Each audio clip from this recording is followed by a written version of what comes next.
Sejumlah tempat wisata dipadati pengunjung pada akhir pekan. Setelah cukup lama ditutup, Pantai Sanur, Bali, dan kawasan wisata Lembang diramaikan wisatawan domestik.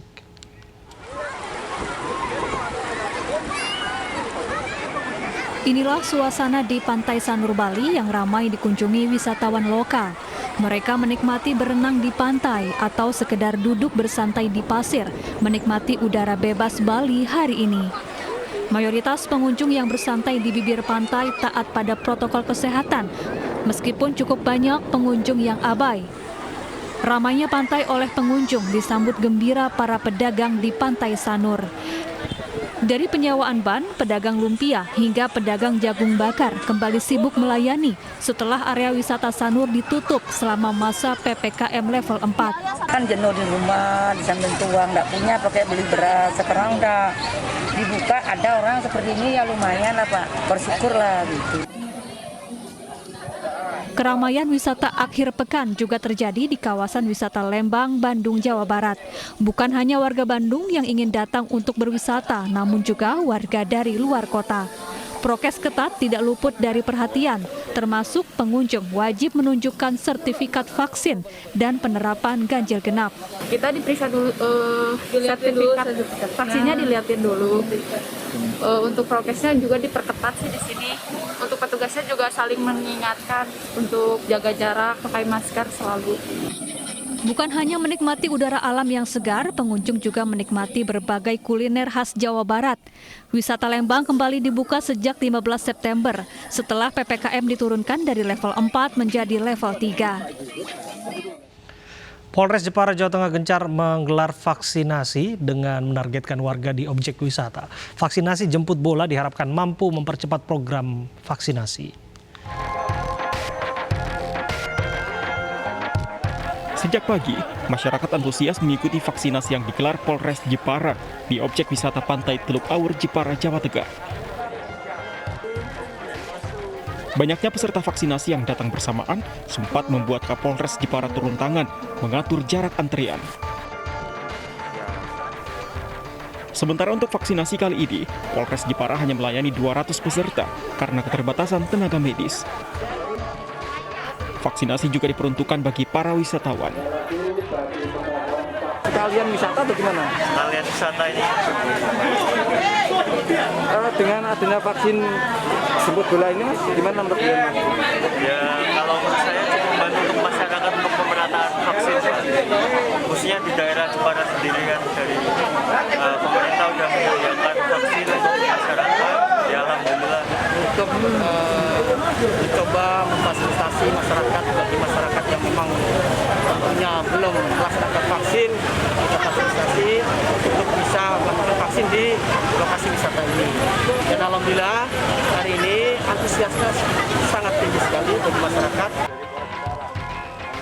Selain vaksinasi, petugas juga berpatroli menyampaikan imbauan kepada pengunjung agar mematuhi protokol kesehatan seperti mengenakan masker dan jaga jarak.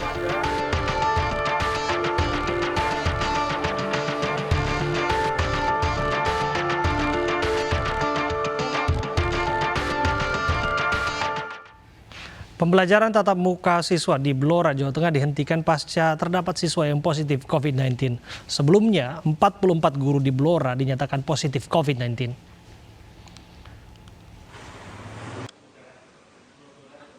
Sejumlah klaster persebaran virus corona yang diduga dipicu akibat pembelajaran tatap muka mulai bermunculan. Setelah satu siswa di salah satu sekolah dasar di Blora dan 3 guru positif COVID-19, Pemkab Blora pun menghentikan PTM di sekolah.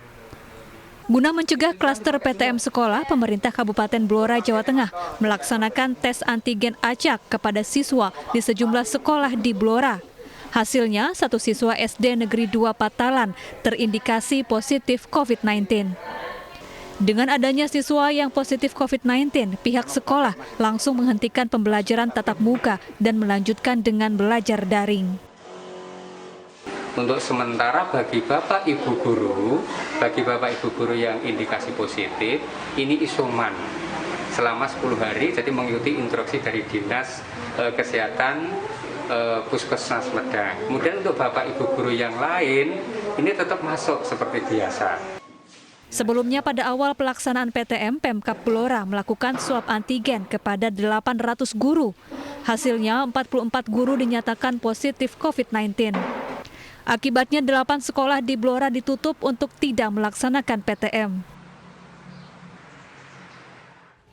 Klaster belajar tatap muka COVID-19 meningkat namun PTM tidak dihentikan.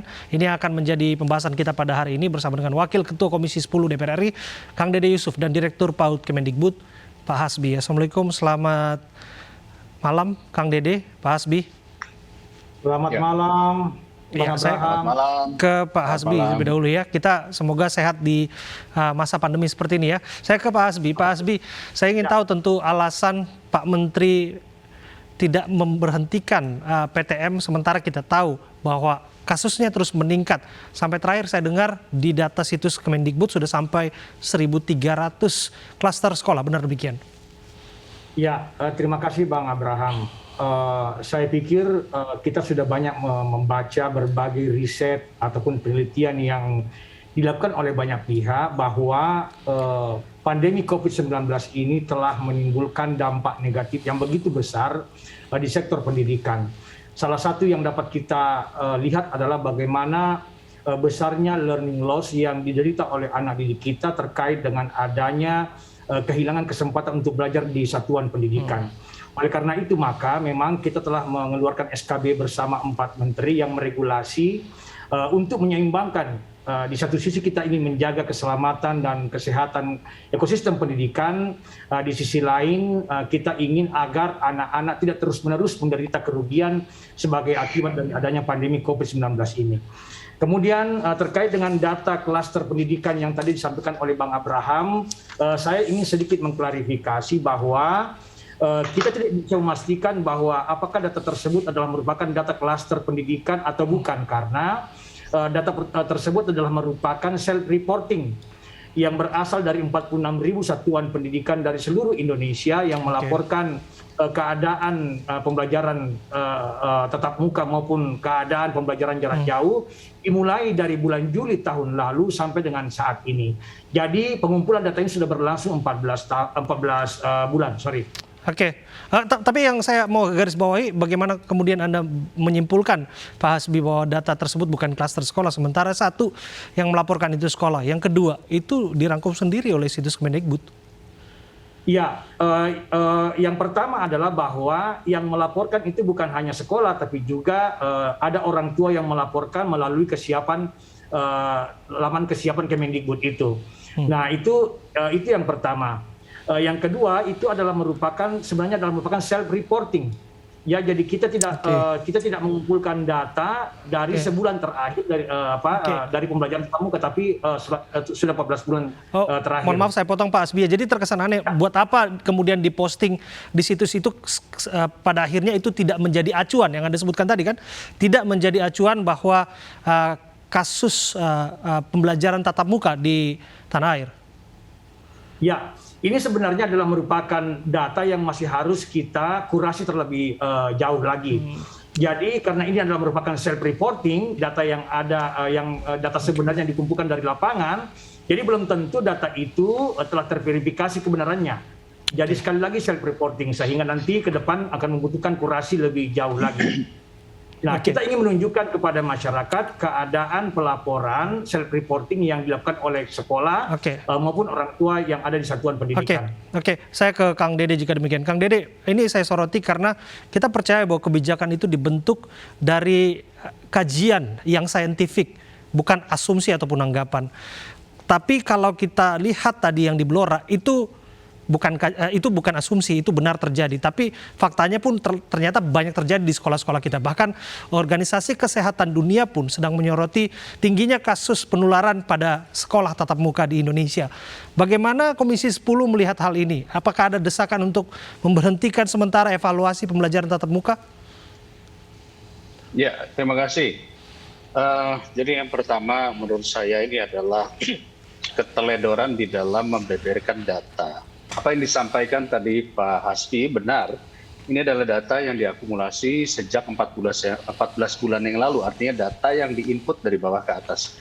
Nah, saya membaca beberapa pernyataan-pernyataan termasuk Gubernur Jawa Barat, ya, terus kemudian juga Kota Bandung dan berbagai tempat lain yang mengatakan bahwa ini bukan klaster, tetapi adalah satuan-satuan. Jadi nggak bisa dikategorikan sebagai klaster itu berarti semuanya banyak. Hanya 2,8% dari jumlah sekolah yang ada yang terindikasi adanya paparan COVID tersebut, ya. Ada 97% yang lainnya tidak ada laporan. Tapi 2,8% itu angkanya tinggi. Kalau saya tidak salah itu 1.290 sekian. Benar demikian ya, Kang Dede? Ya, baik. Jadi sekali lagi makanya saya katakan, ini kan kesimpang siuran data ini harus segera diklarifikasi. Saya akan meminta juga kepada pemerintah agar mengklarifikasi terkait masalah data tersebut. Jadi begini, kalau kita berbicara terpaparnya di mana? Karena PTM ini kan baru jalan. Apakah terpaparnya bisa saja dia karena dia di wilayahnya dia, di rumahnya dia. Ini dari data yang saya simak sekilas saja tadi. Itu ternyata sekian guru dapatnya dari rumah, sekian guru dapatnya dari wilayahnya. Jadi memang nggak bisa dikatakan ini sebagai klaster sekolah terlebih dahulu.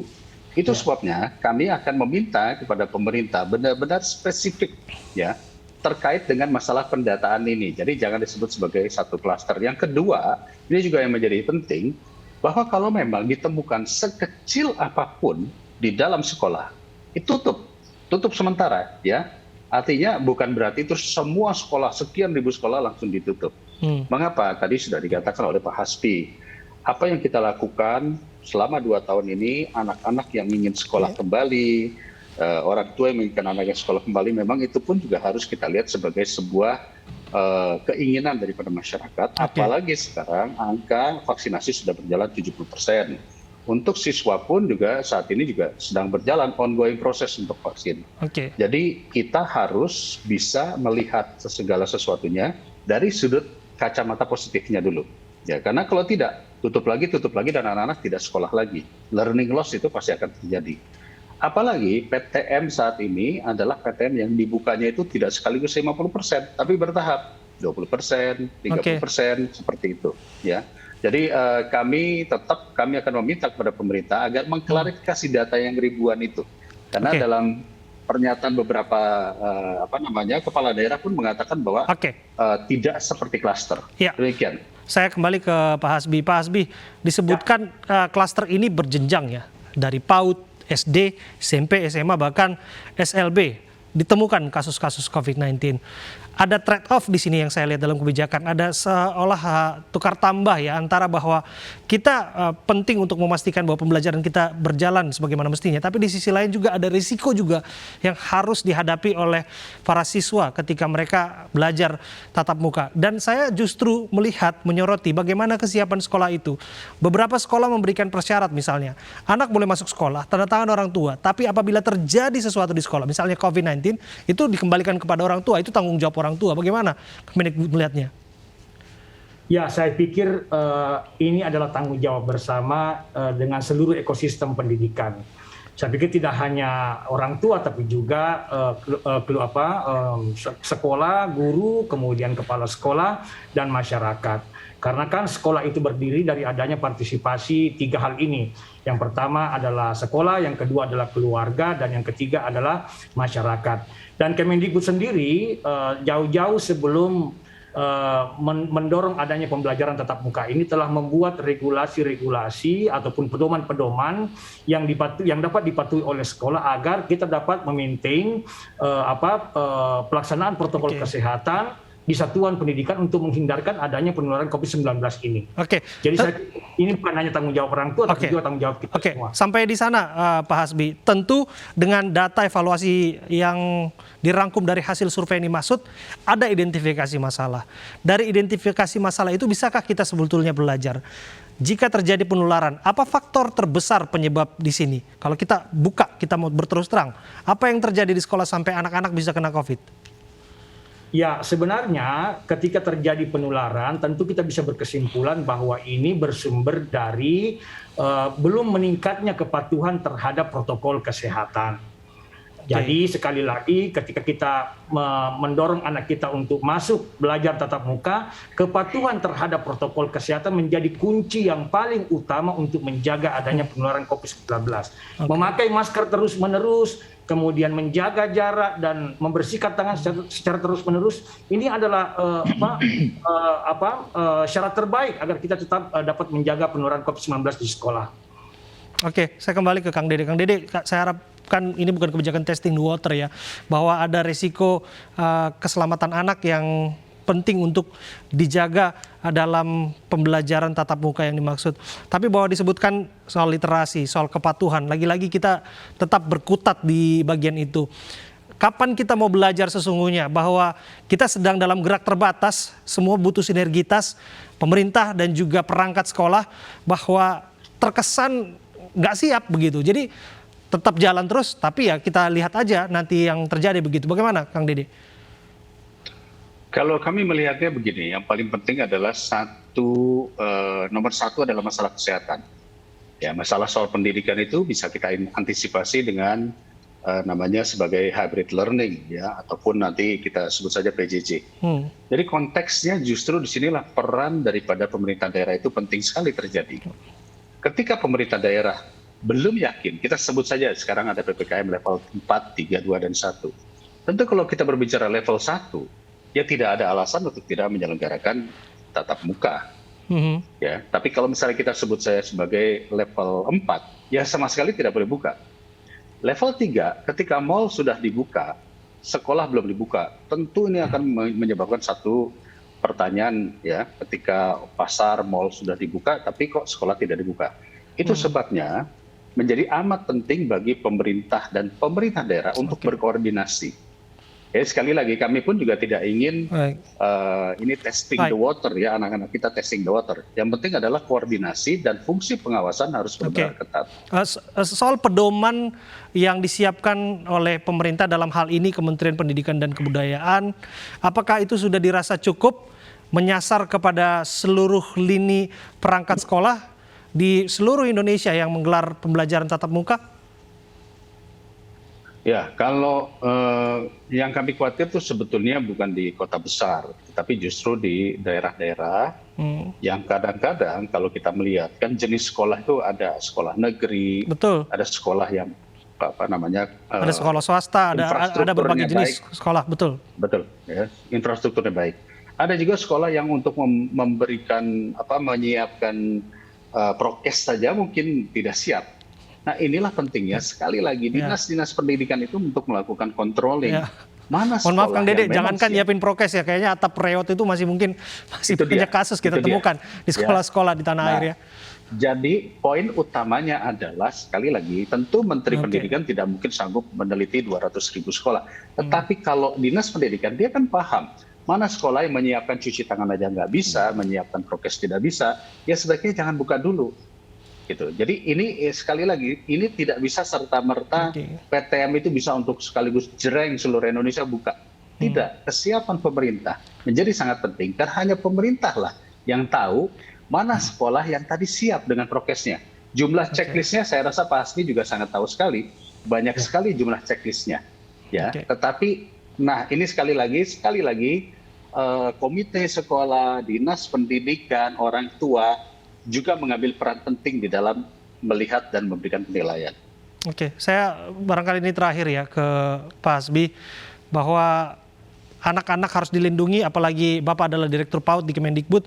Bagaimana upaya ini dilakukan kepada anak-anak yang semestinya memang dilindungi dari COVID-19?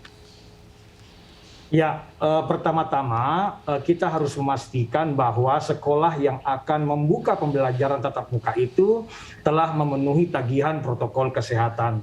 Saya setuju dengan yang disampaikan oleh Kang Dede tadi bahwa sebenarnya yang berperan penting di sini adalah pemerintah daerah. Bagaimana pemerintah daerah mengagregasi permintaan pembukaan tatap muka oleh sekolah-sekolah yang ada di daerahnya, kemudian melakukan assessment apakah sekolah itu telah memenuhi tagihan protokol kesehatan atau tidak.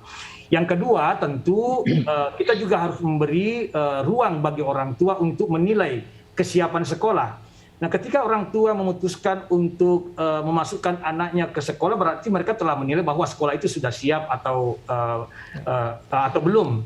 Nah, ketika mereka menolak untuk masukkan anaknya ke sekolah, berarti mereka menilai sekolah itu belum siap untuk melaksanakan tagihan protokol kesehatan.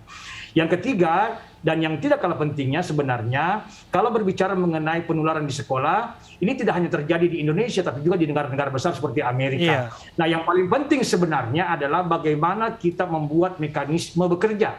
Ketika terjadi penularan, pemerintah daerah siap dengan langkah mitigatifnya, sekolah siap dengan langkah mitigatifnya, sehingga penularan itu dapat dicegah berkembang lebih jauh lagi. Oke. Demikian Bang Abraham. Terima kasih Saya Pak tambah Hasbi. sedikit saja, Mas. Ya, Mas Kang Abraham, Dede singkat tambah saja sedikit karena saja, waktu boleh? kita terbatas. Singkat, Baik, Kang. terima kasih. Jadi pada saat itu Menteri Pendidikan mengatakan meminta agar semua kepala daerah segera melaksanakan.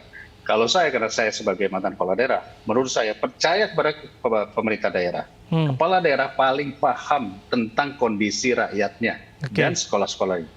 Jadi kalau kepala daerah mengatakan jangan buka dulu, sebaiknya tidak buka. Oke, Demikian. betul. Dikembalikan sebagaimana jenjang PPKM itu ya, level 1, level 2, level 3, dan tentu sebagai pejabat publik di daerah mereka yang paling mengerti persoalan. Harapan saya cuma satu, bahwa WHO, Badan Kesehatan Dunia, menyoroti kita, lain kali kita sebaiknya disoroti hal-hal yang baik saja, seperti indeks pertumbuhan perkembangan kita yang begitu baik ya. Terima kasih atas waktunya Kang Dede dan juga Pak Hasbi dari Kementerian Pendidikan dan Kebudayaan.